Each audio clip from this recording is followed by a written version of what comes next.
heaven again, and the sun saw heaven again, and the sun saw heaven again.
If you don't mind taking a seat, we will get started momentarily.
Everyone, please take your seats.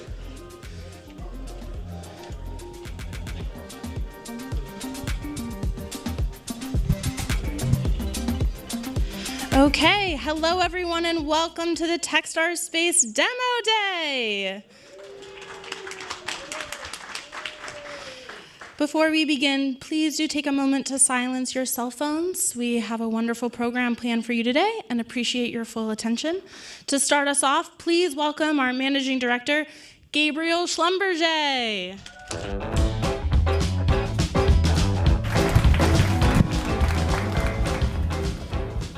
Hello, and thank you everyone for coming. Really appreciate it. We're a little bit country, a little bit rock and roll. Hello and welcome to the Fall 2025 Techstars Space Demo Day. Give yourselves a big round of applause. In partnership with NASA's Jet Propulsion Laboratory and SpaceWorks, I welcome you. I'm Gabe Schlumberger. I'm the Managing Director of the program. And on behalf of Techstars, our partners, and the 5 amazing companies you're going to hear from today, again, thanks for making the effort to come. We really appreciate it. Okay, for those of you who are new to Techstars, we are the global network that helps entrepreneurs succeed, including the ones you're about to hear from today. We've invested in about 4,900 startups with a combined market cap somewhere around $130 billion. We're incredibly proud to be one of the most active aerospace and defense investors in the United States. We've invested in over 180 defense companies who've collectively raised a little over $2 billion, including some of the amazing companies you can see behind me. And we're just getting started. The founders you're about to meet today are quite simply incredible. Many of them have traveled halfway around the world to be here, from Sydney, from France, from as far away as Orange County. They're an amazing collection of some of the brightest minds in the space industry today. They're seasoned entrepreneurs with decades of experience, and don't let their chiseled good looks fool you. I think we're averaging about 1.7 PhDs per company. You're about to hear 5 awesome pitches from 5 amazing founders. As you listen to today's pitches, I encourage you to post and tag us on X and LinkedIn. The hashtag's on the screen behind me. Once the pitches wrap, and we'll have a little bit more of an interactive session, reach out to these founders. This is an amazing opportunity to get to know these companies and these founders a little bit better. At Techstars, we espouse a give first attitude. Builders helping other builders. And our ask of you today is to find one thing that each of you can do for each of these companies. That could be an introduction to a customer, a potential hire, or an investor. If all of you do just one thing for one of these companies, or any startup in your ecosystem, imagine the amazing fire we can help kindle to launch these companies. Nothing worthwhile is built alone. Space is the ultimate team sport. it requires a tremendous amount of help from incredibly mighty founders. We couldn't have asked for better ones than NASA JPL and the US Space Force. It is my pleasure to introduce you to Ian McCubbin from NASA JPL.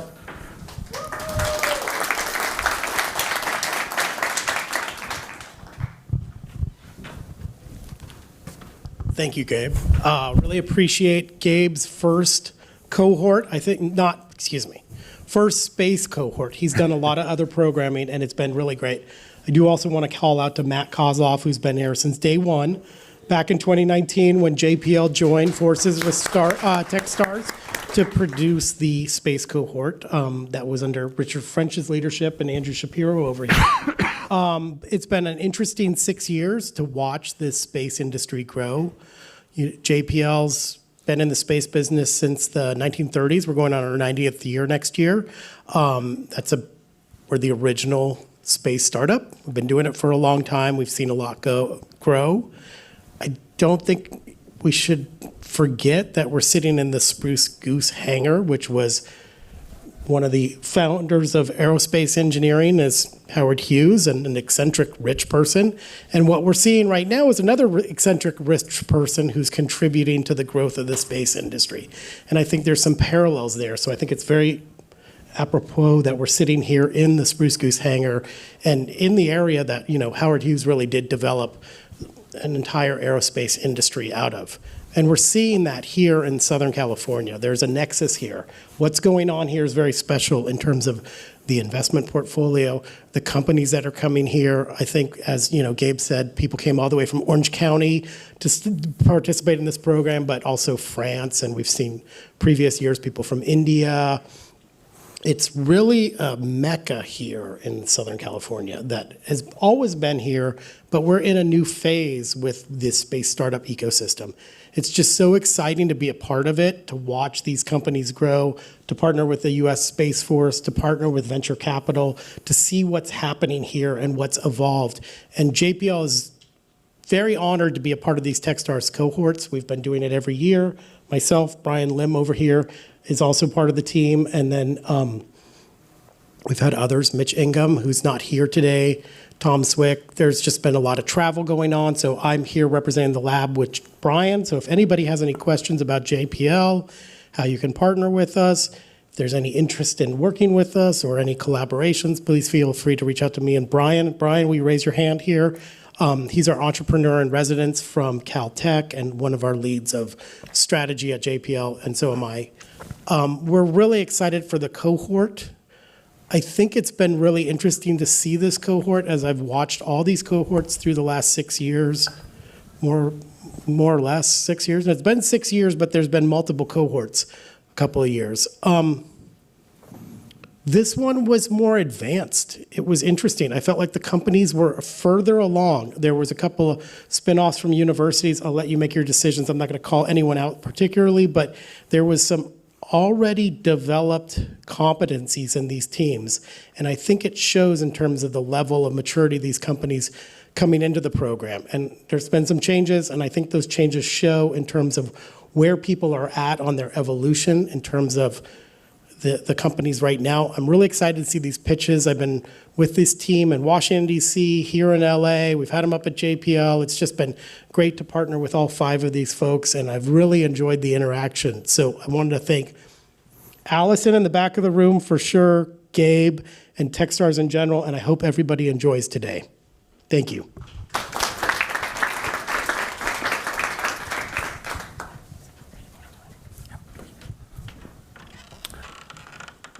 I would also like to call up to stage the other half of the leg of the stool, Mary Shippey from Space Force and SpaceWorks, an amazing partner. Come on up.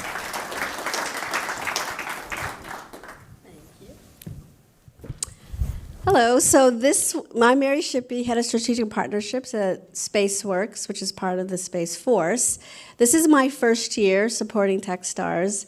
I was hoping to be able to hang out a little bit more, but I was furloughed like everybody else. But I'm still going to do next year and next year after that. This cohort specifically was very impressive. I liked hanging out with them, and I think you will be just as pleased with what they have to say when they do their pitches.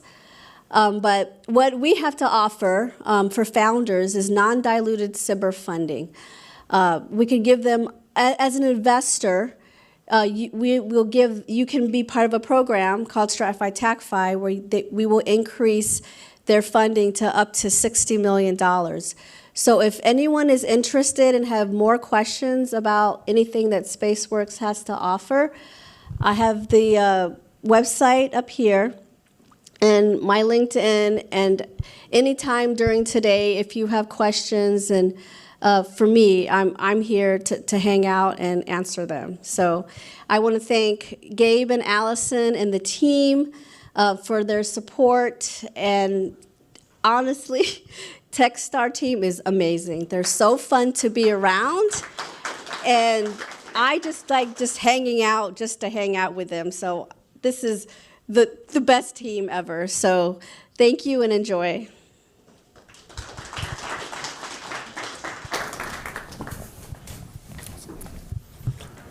I will say it is an amazing, it's actually one of the best examples you can imagine of a private and governmental and educational institution coming together to really do amazing things at in the intersection of technology and a brand new space. This is the part where I go off script, so Allison's going to be a little bit upset, but I want to give you a little bit of a sneak peek as to why we chose these companies, and actually we chose them in conjunction with JPL and also with SpaceWorks and Space Force. So space is going through a revolution.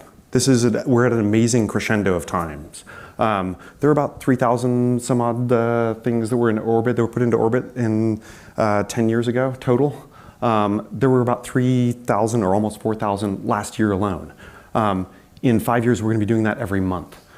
This is truly a step function change in all of the capabilities and the potential. We were looking for companies that had enabling technologies. Each of these companies, you're going to be able to figure it out. Each of these companies is going to unlock a whole new domain in space. And so I think that from here on out, imagine we're not just building for today. This is really building the future of space. These are the cornerstones and the keystones in the arc of what the sky is going to look like in the next 5 years. So without further ado, I'd like to bring up James from Azora, and you're going to get to meet 5 amazing companies.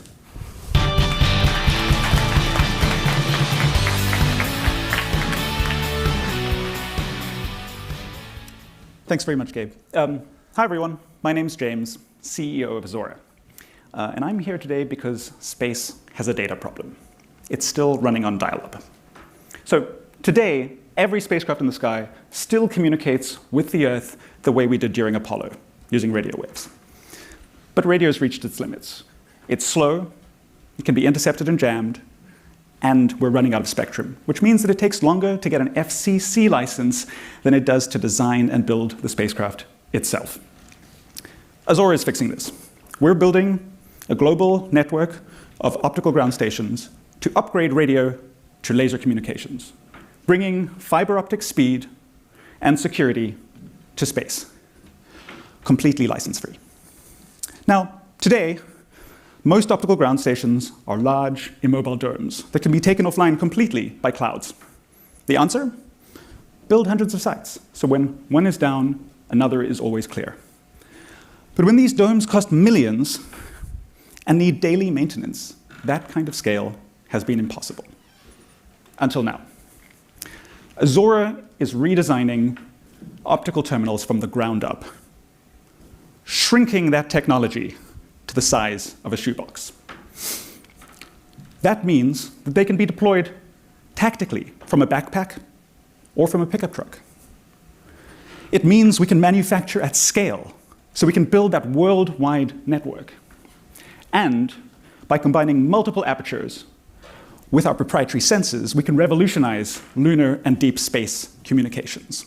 So instead of millions of dollars, Our modular terminals cost tens of thousands, which means we can provide 1,000 times more data for 1% the cost from any orbit. Here's what that enables. Fiber optic speeds from low Earth orbit. So you know those orbital data centers we've all been hearing so much about in the news recently? This is crucial enabling technology for that $40 billion market. Out in geostationary orbit, we can reduce the ground infrastructure cost for telecommunication satellites by 90%, saving $50 million per spacecraft. And we could make it possible to live stream the Artemis moon landings in 4K, paving the way for a true interplanetary internet. Now, this is only possible because of our team. We bring together years in cosmology instrumentation and free space laser communications expertise. And we've been working together since 2018 as part of a project that I managed called Breakthrough Starshot, where we were designing a spacecraft that had to communicate from 7,000 times further away than Pluto. So compared to that, live streaming from the moon seems kind of easy. We are just about to sell our first system to the UK Space Agency, and we're in talks to provide gigabit rate downlink for a lunar communications relay network. We're signing LOIs with commercial SATCOM, Earth observation, lunar lander, and data center companies, and both the US Space Force and Navy have signaled interest in our approach. Now, we're moving fast. We're getting this tech out of the lab and into the real world. We built our first 2 prototypes in just 5 months, and I'm really pleased to announce that on Monday, we conducted our first of a series of tests with NASA, where we're downlinking data from a geostationary satellite 20,000 miles away using a receiver the size of a dinner plate, the smallest in the history of the LCRD program by a factor of 5. Thanks very much. Our initial 7-station network goes up next year, and as we scale to 25 and then 250 sites, Azora will be providing 100,000 petabits per year of secure, license-free, terabit rate connectivity. So I know I started this by saying that space has a data problem, but really it's an opportunity. Just like upgrading from dial-up to broadband transformed the way the world economy worked, we are on a mission to transform the way we communicate with space. Thank you very much.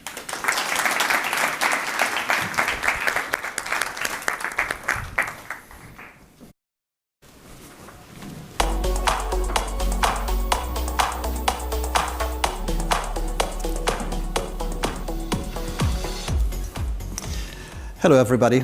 I'm Miklós, CEO and co-founder of Parsimony. At Parsimony, we are developing the first standard operating system for satellites. Satellites today are like personal computers in the 80s. They are all different because no standards exist. It works, but it's not user-friendly. And because of that, the use cases are limited. Personal computers in the 80s were ultimately niche products with only a few companies developing software. Now, satellites today are also niche one-off platforms. And what that means that although there is significant compute in orbit, only a very small percentage of that compute is being utilized. Computers sit idle. That is an unused potential for revenues of about $5 billion per year. Satellites are also not designed to be highly resistant to cyber attacks. Actually, they are quite vulnerable. It's a major risk for satellites. Now, Microsoft solved that problem by introducing Windows. Windows is a platform that runs on all of the personal computers. It's easy to use. And therefore, it created an ecosystem which moved niche one-off computers into a global opportunity for hundreds of thousands of software developers, all developing using the same standard, the same software stack. We at Parsimony are going to do the same for satellites by developing SpaceOS, the first standard operating system for space. Now, SpaceOS is an operating system developed from the ground up for satellites. It's memory safe. It's a library operating system, very compact. It works on any satellite, and it makes it very easy to run applications in orbit. It's also very easy to update software or to replace software as needed. And of course, it's secure by design. Now, in light of the emergence of multipurpose satellites, the European Space Agency contracted Parsimony to develop the world's first app store for space, powered by SpaceOS. In February 2026, we are going to do a demonstration of what's the value that can be created by multipurpose satellites using a standard App Store approach to Parsimony App Store. Now, the opportunity for that is massive. And we have very strong partnerships in Europe, not just focusing on space, the App Store, but also working with Airbus, Thales, and OHB. We are in a project which is worth about €1 million to Parsimony, where we are designing the edge computing standard for space. We are also in orbit with the ClusterGate 1 mission, and we actually have several missions planned for next year. Now we are bringing our success from Europe to North America. And there is a need for our technology. We look at an addressable market, a market that can actually directly benefit from SpaceOS, which is about $2 billion just in Europe and North America. The total context is the market for satellites as a service, multipurpose satellites, which is about $11 billion forecast by analysts. But let's wait a moment. That forecast is based on the existing niche hardware, one of satellites. We are going to change that massively.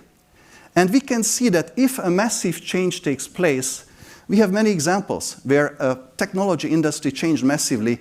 A standard development platform and an easy-to-use app store is actually leading to exponential growth. That's exactly what we are achieving to do here, to lead exponential growth in the satellite industry powered by SpaceOS. And we have a team that has done it before. Thomas, my co-founder, CTO, PhD computer scientist, he built secure and efficient cloud software, cloud technology, cloud platforms, scaling from one user to hundreds of thousands of engineers at Docker. He built core components of the secure software stack for the cloud at Citrix. SpaceOS is based on his research. I have also built several companies, both in North America and Europe. We have done this before. Now we are doing it for space. We invite you to join us. This is the time for the satellite industry to transition from niche industry to mainstream to unlock significant value. Thank you for the opportunity to be here. We are happy to discuss further.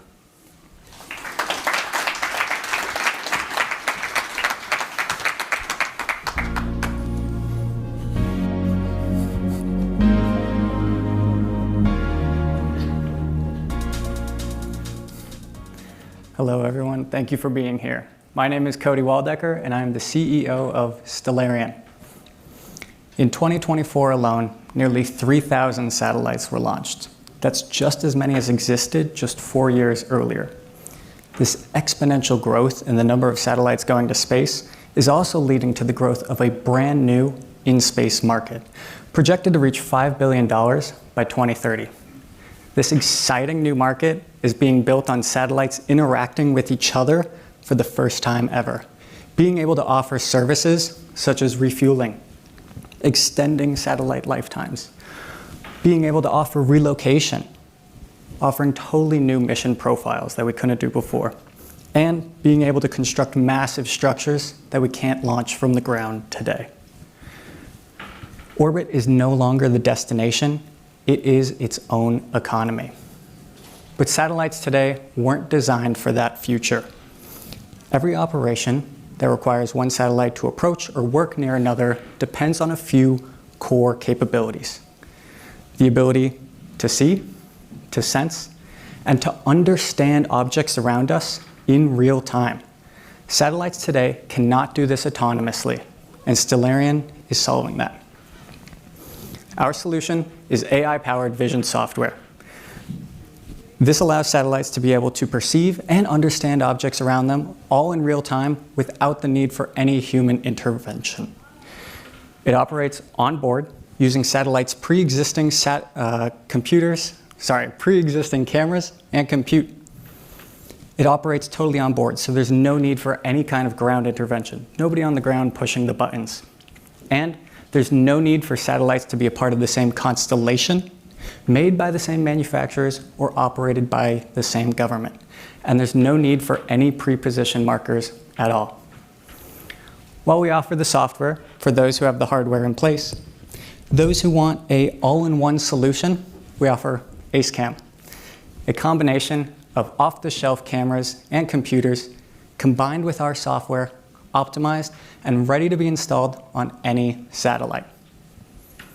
And this isn't just science fiction excitement. In our first year alone, we participated in the Techstars Space Accelerator. We worked on our first US Space Force contract, and we secured $48 million in commercial letters of intent, all focused on using our software to enable the in-space economy. And just last week, we were accepted into the SDA TAP Lab, giving us daily communication with our Space Force customers.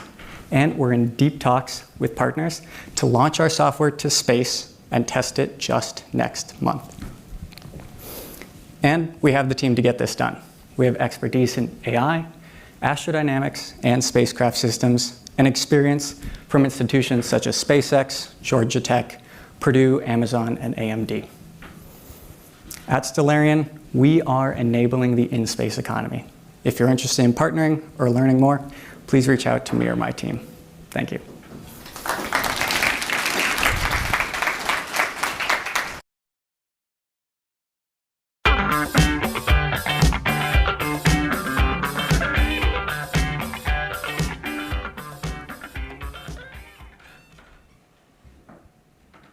It's raining. In a small mission control room, a handful of engineers and one anxious investor are looking at the screen, waiting for the first signal from the new batch of satellites they have just launched. Years of work, separation confirmed, but the screen stays silent.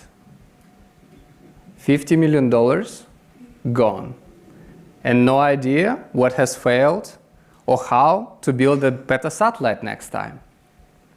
And this happens to operators around the world and even giants like SpaceX. More than 20% of all new satellites never call home, costing the industry $1 billion a year. They are tumbling out of control, unable to lock onto their ground station signal, they lose power, they fail due to bugs in their code, but most of the time, we just don't know what kills them. Because if satellite is in trouble, it can't call home and tell us what's happening. My name is Mikhail. I'm a CEO of N61, where we bring hope to space innovators around the world. For them, we've built a beacon. We install it on a satellite before launch. And once in space, it provides always-on link to the ground that works even if the satellite is tumbling.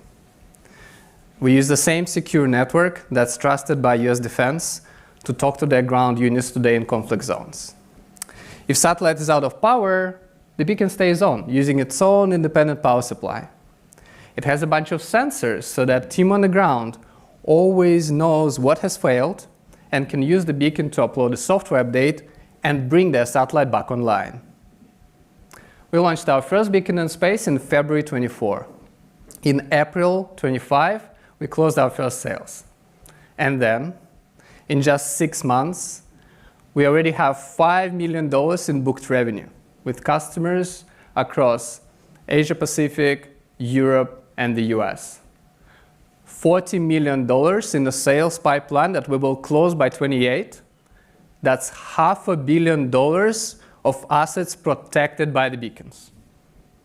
Insurance companies love our product. Sompo in Japan now requires our beacon to be installed on every single satellite that they cover. By 2030, beacons will be on all new satellites, and we're already working on models for every satellite class. But this is just the beginning. Beacons fundamentally transform the way we communicate with satellites. Operators without a beacon talk to their satellites only a couple of times a day when they're flying directly above their ground station for a couple of minutes, if the weather is good. And that means every image they download from that satellite is already 12 hours old. Our customers use beacons' always-on connection to get these images the moment they're captured.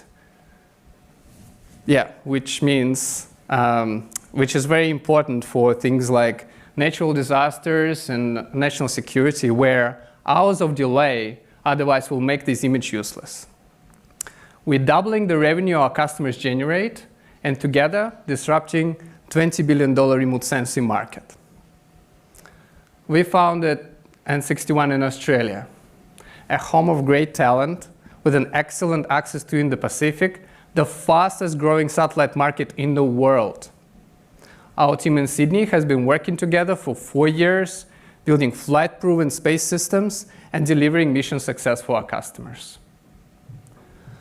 Let's put beacons of hope on every satellite and turn silent despair in mission control rooms around the world into resounding success.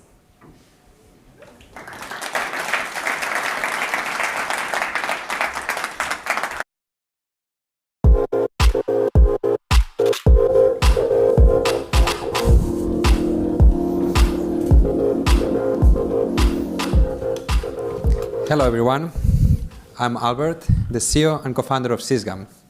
Today, we have more than 15,000 satellites in orbit, and that number is expected to increase to over 100,000 in the next 5 years. While there used to be only a few large spacecraft in orbit, today space is massively filled with constellations of small sats. These new smaller satellites are cheaper and faster to build, but they all share one critical limitation: they cannot maneuver efficiently. If they have maneuvering systems at all, they are bulky, power-hungry, and simply not designed to match these small spacecraft. Propulsion has not scaled down to match these new satellite sizes. And when satellites lack propulsion, these limitations show up immediately. They deorbit too early, losing years of mission lifetime. They have limited orbit transfer capabilities, which means that they are restricted on where they can operate or how fast they can reposition. They cannot point precisely, hurting communications and imaging applications. They cannot operate in very low Earth orbit, where satellites fall out quickly without continuous corrections. They face continuous constellation misalignment, drifting away from the network and breaking away the coordination. And when we're dealing with a space-crowded environment, they face an increased collision risk without a maneuvering system to get out of the way. It's an $11 billion mobility gap, and it's only getting bigger. When a space is crowded and dynamic, mobility is not longer optional. It is essential. That's why we created Sysgam. We have built a propulsion system purpose-built for the new generation of small satellites. Our technology has been proudly de-risked by NASA in the LISA Pathfinder mission, electrospread propulsion, where one of our co-founders worked on the underlying physics and hardware development. But that unit was the size of a trash can. We're taking the same principles and leveraging our semiconductor and electric propulsion experience, and we shrunk the entire system more than 1,000-fold into a chip the size of a penny, while increasing its thrust capabilities for over more than 100 times. Each chip in our propulsion system ejects the ionized propellant to very high velocities. It has two electrodes. The first electrode is the emitter electrode, which contains thousands of miniaturized nozzles where the propellant is fed. Opposite to it is the extractor electrode.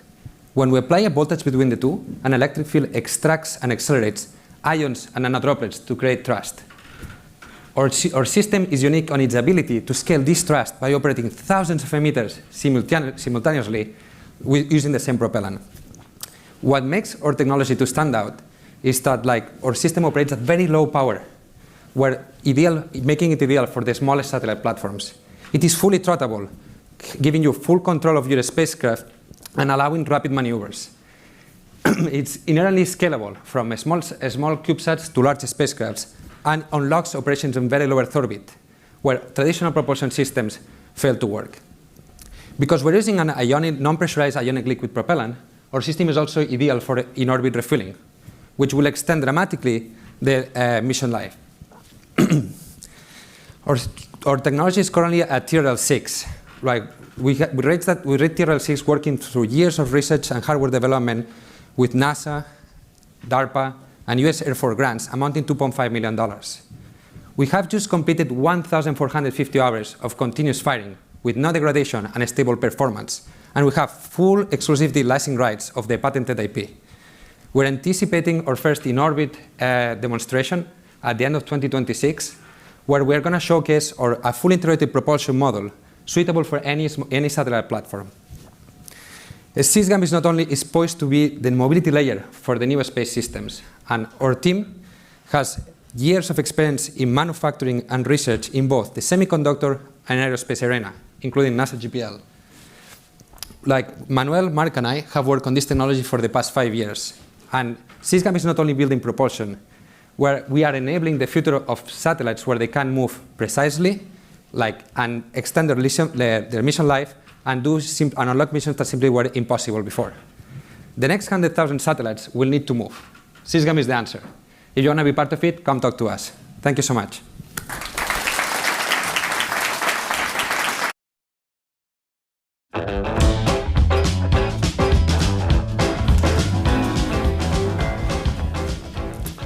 One more time, can we give them a big round of applause?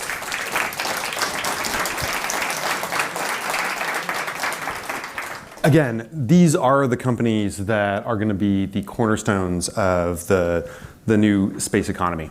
We're so proud of how much these founders have achieved in just 13 short weeks.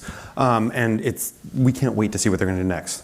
I'd love to give a big shout out to our partners from Google, who are nice enough to host us here today, but are also instrumental in the success of so many startups, including my own. With no further ado, we'd love for them to tell you a little bit more about what they do for startups.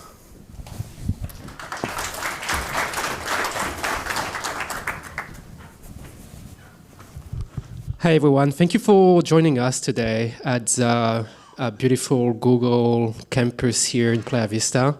I'm Lucas. I'm a customer engineer in the Google Cloud segment. We focus on startups just like yours. And it has been just fascinating to hear you all about the incredible journeys and technologies you're building. I'm just sending email on Gmails and you guys are going to space. It's just another life. Contact me on LinkedIn if you're hiring. Thank you. I'm kidding. I'm here today actually to give you free money. I hope you guys like free money. We have an interesting program where Google basically wants to invest in startups like yours in the form mainly of Google Cloud credits. We have 2 different tiers depending on your funding status. As soon as you get funded, so you're always eligible for the start program where you get $2,000 in credits, get you started with any Google Cloud product, workspace included. And as soon as you get any form of funding through accelerators or just regular VC funding, then you get to be eligible for the scale tier, which will then give you 2 years of runway with Google Cloud, where we do, obviously you heard about Gemini 3 maybe launching last week, where we do a lot of generative AI, but anything Google Cloud is covered. So you will get access to virtual machines. You will get access to storage, database. You can do analytics. Some of you might be in high performance computing. Some of you might have a huge needs for data file storage and crunching numbers. All of those functionalities are covered by the Google Cloud for Startup program. So I will encourage you to take a picture maybe of this slide and scan your QR code. Apply is just one form request away, and you get an answer within a week or 2. That's pretty much it. Thank you for your attention today. We hope you will be part of the Google Cloud journey with us. Thank you.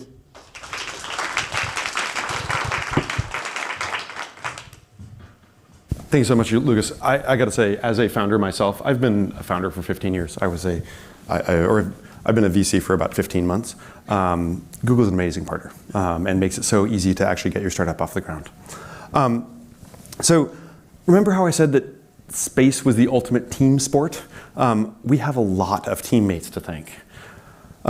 First and foremost, and I say this having been a mentor for a really long time for Techstars, to all of our mentors, thank you infinitely.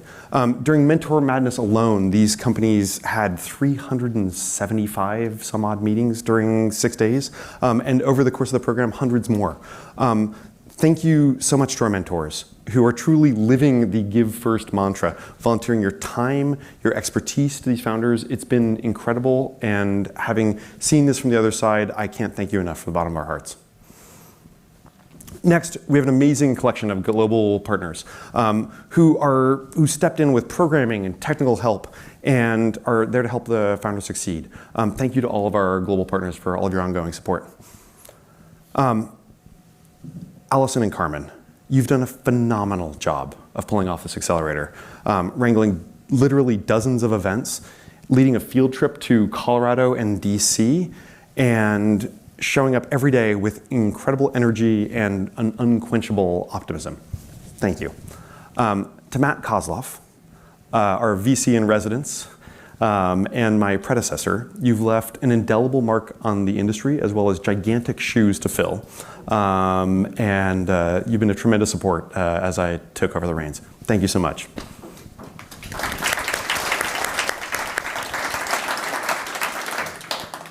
And lastly, but certainly not least, a huge thank you to our founders and their teams. It's been an honor and a privilege to spend the past 13 weeks with you, and we couldn't be more excited about where the journey is going to take you. Ad Astra.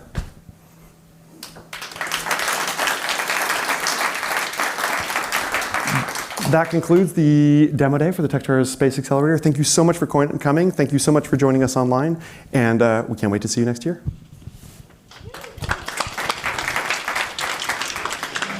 All right, everyone, there is lunch outside. If you want to go, grab a plate and then come back to your table, and the founders are going to meet with all of you and rotate around. So thank you so much.